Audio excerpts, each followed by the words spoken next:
Assalamualaikum warahmatullahi wabarakatuh. Halo semuanya, bagaimana kabarnya kalian? Semoga dalam keadaan sehat selalu ya. Sebelumnya, perkenalkan nama saya Iqbal Maruf. Di sini saya sebagai narator yang akan menemani kalian untuk beberapa waktu ke depan. Dalam kesempatan ini, saya akan memberikan sebuah video mengenai inflasi kepada kalian semua, di mana video tersebut bertujuan untuk memberikan suatu informasi mengenai inflasi yang pastinya seru dan menarik. Semoga setelah kalian menonton video ini dapat memberikan pemahaman dan menambahkan pengetahuan kalian mengenai inflasi. Langsung saja kita tonton yuk videonya.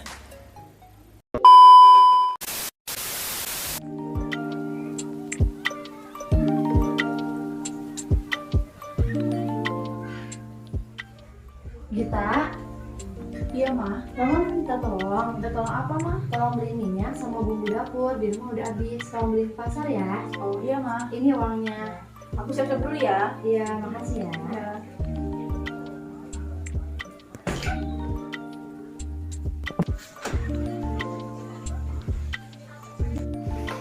Nanda, Iya, ada apa gitu? mau kemana kamu? Kok mau ke pasar? Kamu mau mana? Mau ke pasar juga, bareng yuk. Ayo.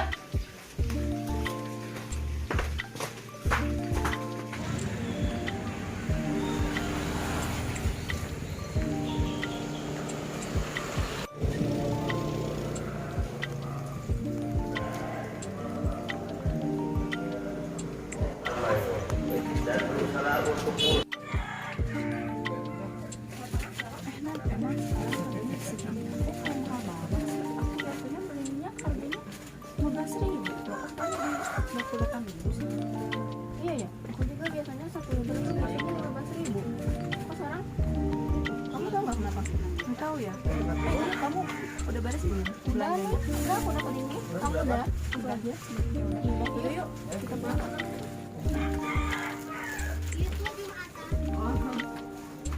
Terang itu Kan aku duluan ya. Aku udah ditungguin mama ya. ya, dadah. Dadah. Ma, ini belanjaannya mau taruh di mana? Taruh di dapur aja, nanti mau beresin. Oh iya. Iya mah. Kenapa? Kenapa ya harga di pasar itu udah kayak biasanya mahal banget loh mah. Itu udah biasa, nah. Yang butuh minyak kan bukan cuma kita aja, apalagi pas mau lebaran. Semua orang pada butuh.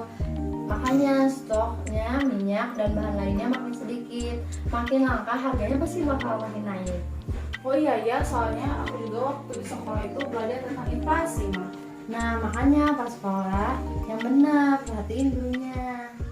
Iya mah. Baik, bismillahirrahmanirrahim. Assalamualaikum adik-adik semua. Mungkin perkenalkan diri sebelumnya, nama saya Muhammad Ahsan Jawahar Islam sebagai tutor video kali ini dalam materi ekonomi. Nah, untuk pembahasan sekarang kita akan membahas terkait inflasi. Sebelumnya, apakah adik-adik tahu tentang inflasi itu apa?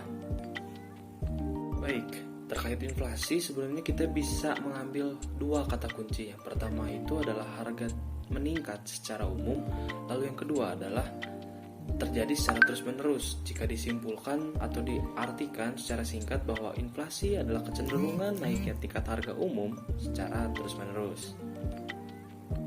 Nah, namun mungkin saja tingkat harga pada waktu tertentu itu bisa saja turun ataupun naik, tapi dibandingkan sebelumnya bisa saja atau jika disimpulkan secara keseluruhan bahwa tetap menunjukkan kecenderungan untuk meningkat, itu bisa disebutkan sebagai inflasi. Nah, pertama, faktor-faktor yang bisa menyebabkan inflasi adalah jumlah uang, di mana misalkan jumlah uang di masyarakat beredar secara banyak, jumlahnya banyak sehingga bisa menyebabkan inflasi. Yang bisa saja terjadi karena pencetakan uang yang tidak seimbang. Lalu mungkin desakan golongan masyarakat yang membuat kredit selektif ini menjadi murah dan mudah. Nah, ataupun bisa juga disebabkan oleh ekspor impor yang bisa terjadinya tidak merata kepada penerimaan dan pengeluaran negara. Nah, berdasarkan yang kita tahu, berarti inflasi ini bisa terbagi dalam beberapa kelompok. Bisa dikelompokkan inflasi ini menjadi ada 3 kelompok. Maksud 3 kelompok ini adalah kategori-kategori yang bisa menyebabkan inflasi. Yang pertama, inflasi ini terbagi untuk golongan pertama, yaitu terkait keparahannya. Keparahannya ini ada 4. Yang pertama ada ringan atau bisa kita sebut di bawah 10% kenaikan.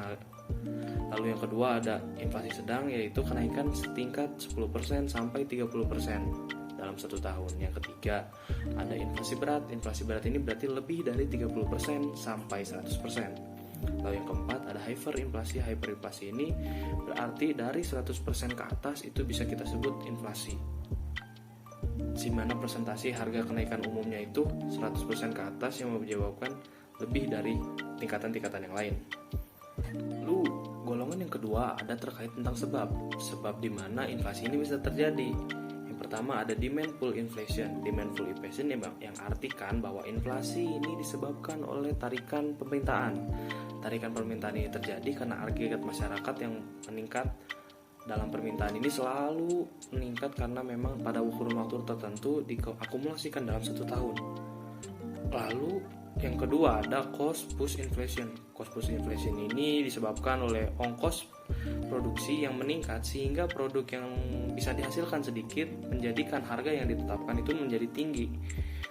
Bisa disebutkan kalau kejadian cost push inflation ini adalah terjadi ditandakan dengan kelesuan ekonomi atau kelesuan resesi ekonomi pada suatu negara.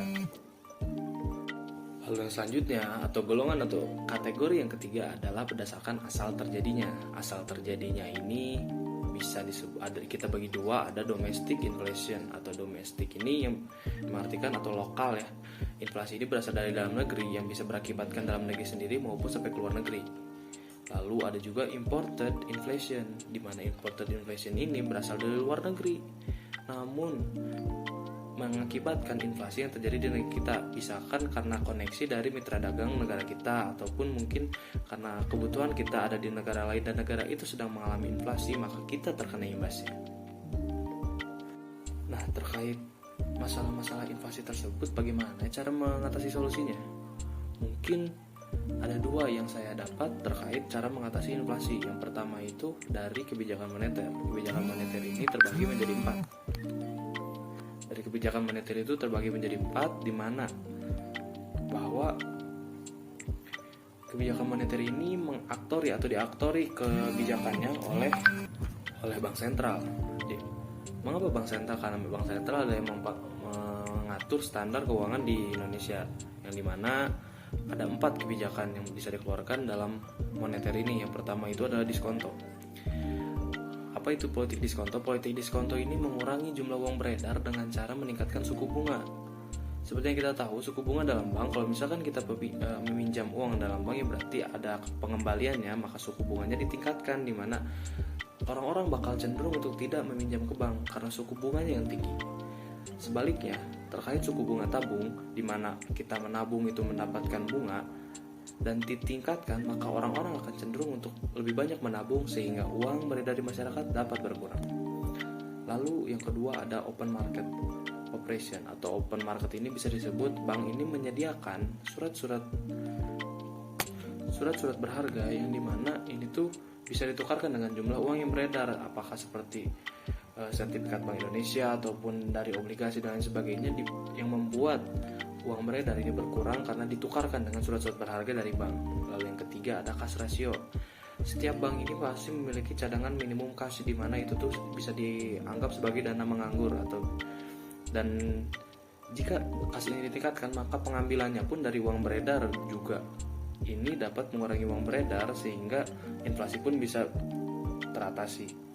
Lalu yang keempat ada namanya kredit selektif, di mana kredit selektif ini kita bisa dibilang mempersulit ataupun lebih selektif lagi dalam menganalisis orang yang memang membutuhkan kredit. Tidak mudah untuk memberikan pinjaman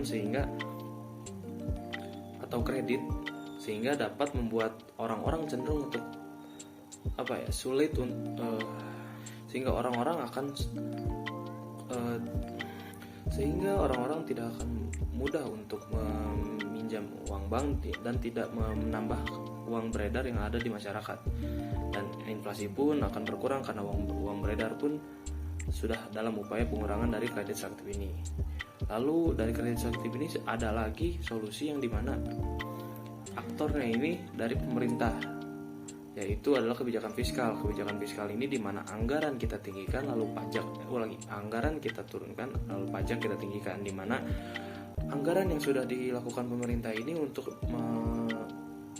difokuskan untuk pembangunan karena memang untuk mengurangi uang beredar di masyarakat sehingga inflasi pun dapat teratasi. Juga pajak, di mana masyarakat umum diwajibkan membayar pajak ini ditinggikan agar uang beredar yang pada masyarakat pun dialihkan untuk membayar pajak, sehingga uang yang beredar itu tidak menjadi masalah untuk mengurangi inflasi ini.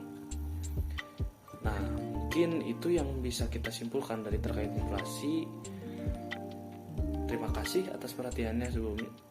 Mohon maaf bila ada kesalahan. Oke, baik, kembali lagi dengan saya ya. Jadi bagaimana nih? Apakah dapat dipahami maksud dari video tersebut? Oke, baik, saya jelaskan sedikit ya. Jadi dalam video tersebut menggambarkan kondisi terjadinya inflasi, yang dimana kondisi tersebut terjadi kenaikan harga bahan-bahan pokok seperti minyak goreng dan lain sebagainya. Dengan begitu kita dapat mengetahui apa itu inflasi dan penyebab terjadinya inflasi. Oke, cukup sekian ya.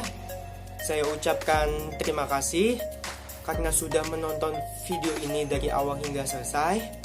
Jika terdapat kesalahan, baik itu perkataan ataupun perbuatan dari kami, mohon dimaafkan ya.